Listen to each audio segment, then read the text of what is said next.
जय महाराष्ट्र मित्रांनो, पीएम किसान योजनेच्या लाभार्थ्यांना परत एक संधी देण्यात आलेली आहे। तर 5 जून ते 15 जून पर्यंत तुम्हाला हे जे आहे ते काम करावे लागणार आहे। संपूर्ण माहिती आपण या ठिकाणी समजून घेणार आहोत। ओके, जी माहिती आहे भारत सरकार कृषी एवं किसान कल्याण मंत्रालय या माध्यमातून देण्यात आलेली आहे। ही माहिती आपण समजून घेणार आहोत। तर मित्रांनो, पीएम किसान सन्मान निधी योजने अंतर्गत तुम्ही जर लाभ घेत असाल तर तुमच्यासाठी ही माहिती अतिशय महत्त्वपूर्ण असणार आहे।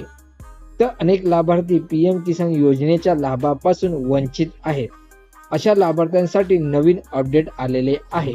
तर 5 जून ते 15 जून पर्यंत कॅम्प ठेवण्यात आलेले आहे। अतिनिर्भर भारत की पहचान सशक्त और समृद्ध किसान या ठिकाणी सांगण्यात आलेला आहे की 10 दिवसीय पीएम किसान सैचुरेशन कैंप के तहत योग्य किसानों को ग्रामीण स्तर पर होने वाले सैचुरेशन ड्राइव से सीधा लाभ मिल सकेगा। अपने नजदीकी जन सेवा केंद्रों पर विजिट करें और अपना ई-केवायसी पूरा करें।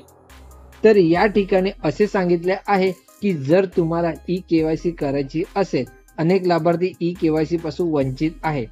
तुम्ही जर ई-केवायसी केली असेल तर तुम्हाला जाण्याची गरज नाही आहे। ज्या लाभार्थ्यांनी ई-केवायसी केलेली नाही आहे अशा लाभार्थ्यांसाठी स्पेशल एक कॅम्प ठेवण्यात आलेला आहे।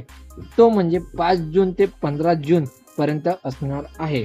या ठिकाणी तुम्ही ई-केवायसी केलात तर तुमचे जे काही हप्ते राहिलेले आहे किंवा 17वा हप्ता जो अजूनपर्यंत मिळालेला नाही तो ई-केवायसी नंतर मिळून जाणार। मित्रांनो, ही माहिती तुमच्या मित्रपरिवारामध्ये नक्की शेअर करा आणि चॅनलवरती नवीन आला असाल तर चॅनलला सबस्क्राईब करा। जय महाराष्ट्र मित्रांनो।